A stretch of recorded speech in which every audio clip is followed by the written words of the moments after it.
الحمد لله رب العالمين الرحمن الرحيم مالك يوم الدين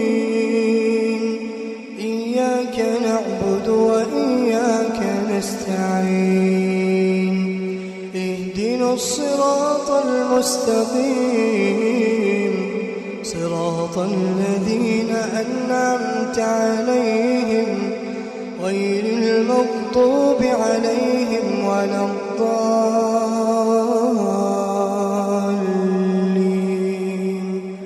آمين كنتم خير Adofuni enuanom a mo hwe me o Dope Muslims TV. Me din ni Muhammad Abdul Nasiruddin. Dodo no afre me Bible doctor. Eye den ye frɛ me Bible doctor. Me ni o ma ye mpensen mu. Krata idi kan no ye mpensen mu fa onyamesom ho e wo Bible mu. Na me de me kasa na ekɔ awiye me sa de to adom nanim sɛ ye sa be nhwemu afi Muhammad awunipa bi anyamesom an komhyeni a ne ye frɛ Muhammad no. Nasem a e wo Bible mu. Enti se mote me kasa na enunyam ni nhira de ma obi biara na dienti ene kwan benso ne fa yenya Muhammad ene wo yenyame akoa ebi se oyo no ebi se onye ono a Bible so de kan abansa na Holy Quran na eba na ye ko Bible mu ne akobisa na bakwasem e wo Bible ansa na menu ehu se Quran na bai na efinyame a na efinyame efiri se dodo no se efinyame ebi se efinyame na ansana yebekɔ hɔ no komhyeni biara obebe biara no akomhyefo no ka ne ho asɛm ansa na waba enti komhyeni na wotwa to ɛwɔ Israel mu ane yefrɛ ne Yesu Kristo ansana obeba no sɛ wokɔ Isaiah chapter 6 7 verse 10 no a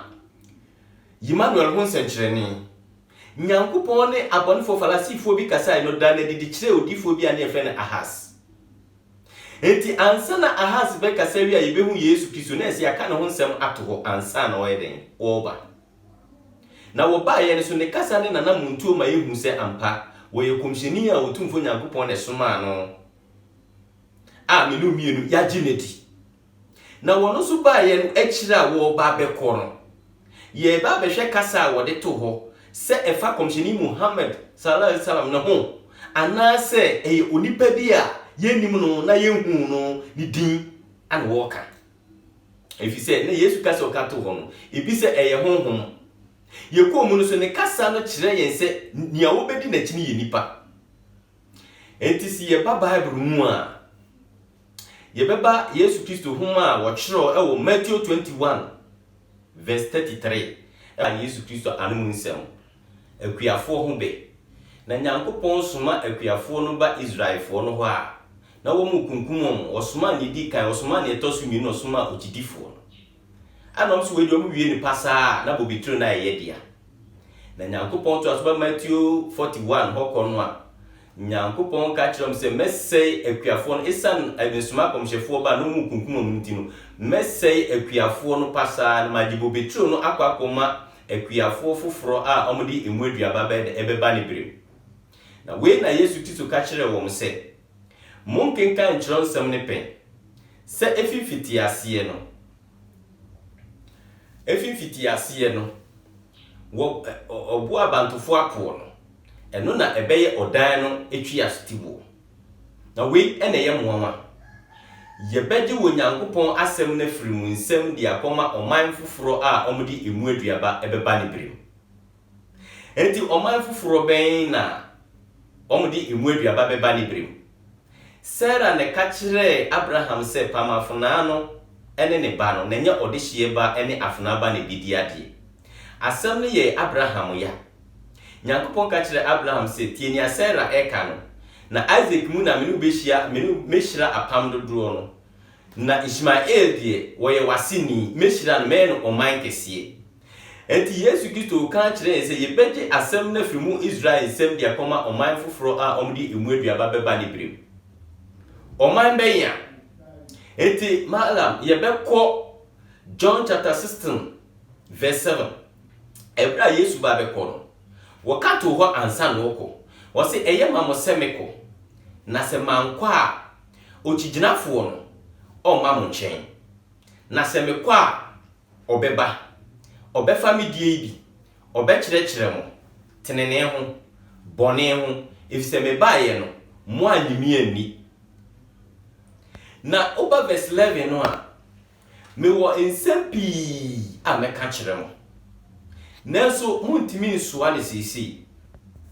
Nemo se ono no kware honhom no so wo ba. Onfini pem en wo bekasa. Malam sa kasa we honhom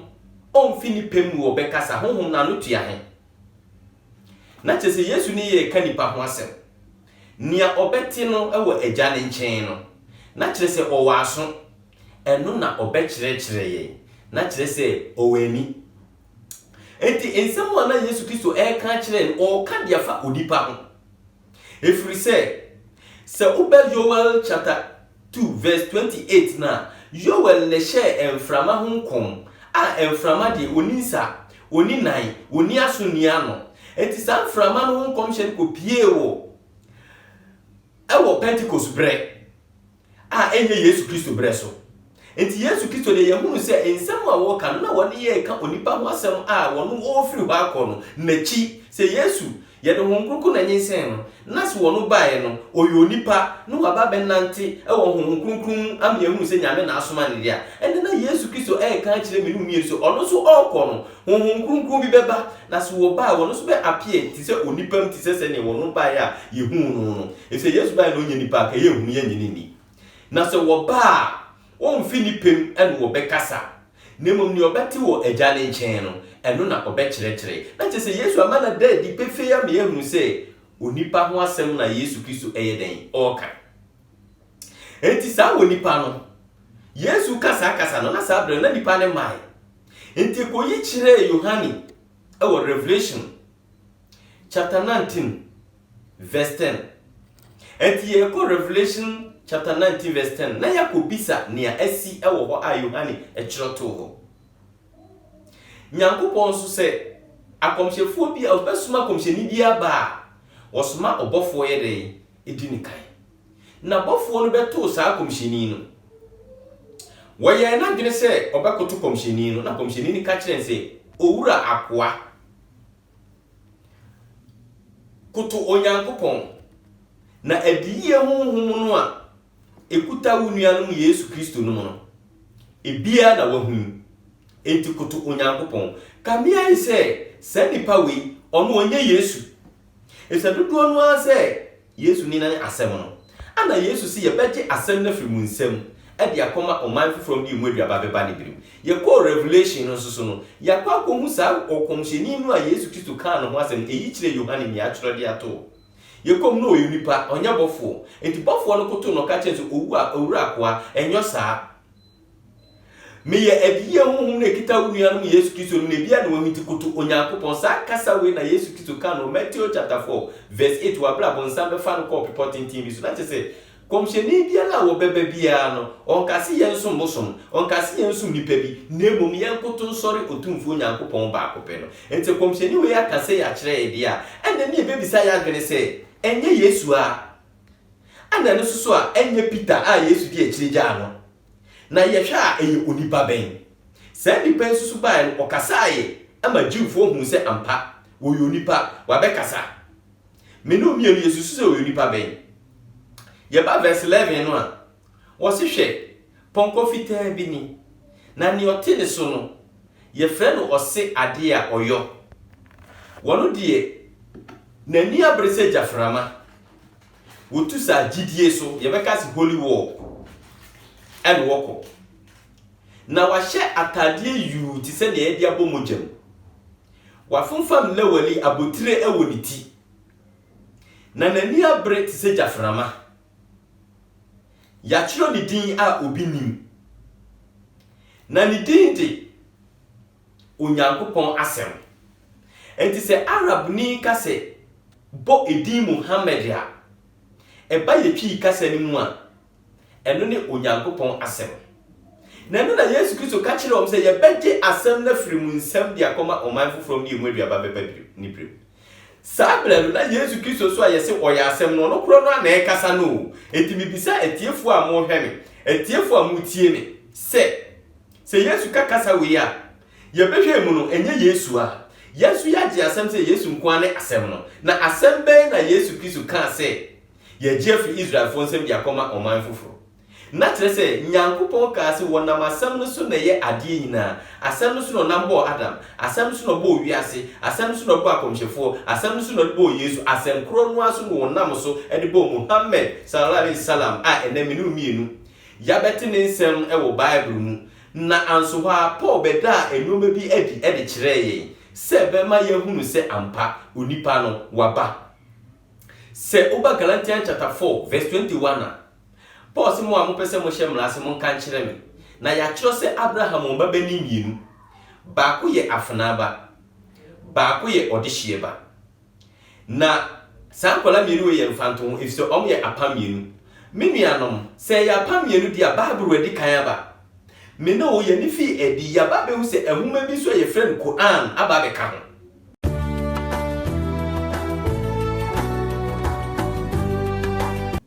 me kasa mu no na me kire se ye ni fi edi no ehuma bi aba aba be ka Bible ho a ye friend Quran na no na me bisa adofo ni enuanom se so Quran no nyame sane de mani komheni ana se nipa bi keke ne kiroye etina ne nto aso na ye hwe firi Paul diem Paul se Abraham baba ni mienu baako ye afnaba baako so ye odehyieba na sankola mienu no eye mfanto ho efise omo ye apam mienu na sa apam mienu na se Bible aba na menu wani afi adi ni aba be hu Quran de a na esese ye hu nipa kro so Quran de efiri na se enti afnaba no oni any people Sinai a ewo Arabia sabre no ana komhyeni ni mpie no mo wugu nkwae mu enti komhyeni ni be pie ye ho no ana yebenya Islam kotosori yesom ewo Arabia mem a Paul ko ho a wo kosom ye no wo hunu se Arabia fo osom ti sese ne na Israel fo esom no tema Paul kan se Arabia hai eno ne Israel breso a ene yesom kan no na esomo a Yesu Kristo no Moses no Abraham no kwanya no wo mfaso som Onyankopon enie enti enne saba be pie ye gi asem free wo nsem de pre Arabia fo no so ye hunu se wo mo so kwanya wo mfaso som no ye de toto Yesu Kristo no mu esom ho ene Moses no som ho a na kire se eno na enkremufo na ye da omani ye se o mu ye pipifo eno na Arabfo ye de esom no enti na menu mienu ayabe ehuma mienu we adi adanse ye pefe se kwanye semenu mienu se ye fa ho na yesum otumfu Nyankopon emie enti se asem bi akire wadwene a Midini Muhammad Abdul Nasiruddin Bible doctor me telephone number a me de to ase se bibi kire wadwene a na wafre abisa me telephone number 0244 94 1975 enti wo a obe unsabe ka telephone number we bia no e kire wadwene a wo betimi afre abisa na me de me kasa we ebesi no me krata etoso mienu enie na ne etoso miensa no ye ba be hwe Yesu Kristo ehun nsem a ewo Bible mu a eda di pefe ebi kire se wo ye nyame ebi nso kire se wo nye nyame sakasa we metia na e kire madwene gise menu mienu nyina ko bisa Yesu Kristo o ma ye muaye a ni behunu se wo ye nyame ana onye nyame ana wo ye nipa enti na mede manon sem ebesi ha enti atiefo a mo hwe me mesrem ani diem medamasenso me mamu nyina assalamu alaikum wa rahmatullahi ta'ala wa barakatuh na eko yetwi kasemu a wose asumdue enka obi biara enti se mo ante me nka dia ne na yebetwa ye ho kakra ne ya saba.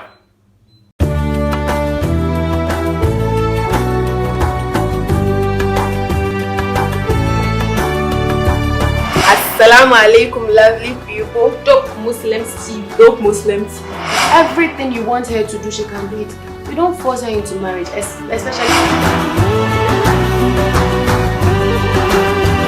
أعوذ بالله من الشيطان الرجيم.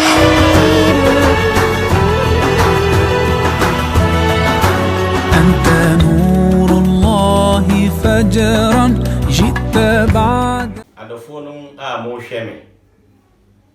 Me kasa no ba be ko awiye no. Me di tudwa se moti se ubika salamu alaikum wa rahmatullahi ta'ala barakatuh. Arab kasa no o kire mo se asumdwie enka mo. Na me kasa ni nyina echi mesre nyankopɔ asumdwie di ama obi biara. Na me video a etoso mienu we obi biara a won sa be ka video no. Hwese onua bi nsa be ka bi. Na wache e di ama wo no mo so mahu se ne video no etie. Ahobrasiem obuo kwan so se be ya me ene wo ye beti ensem a ewo ehoma mienu ne tiase be ye adwuma se be ye beti ase e wo nyankopon nimdie ne nti asem. Enti se mo ante me kasa we dia na me de mu kasa ne esi ha. الحمد لله رب العالمين الرحمن الرحيم مالك يوم الدين إياك نعبد وإياك نستعين اهدنا الصراط المستقيم صراط الذين أنعمت عليهم غير المغضوب عليهم ولا الضالين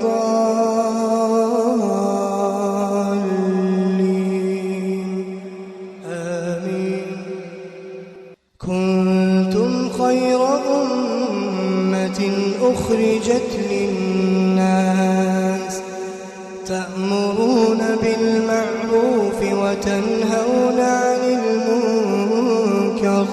وتؤمنون بالله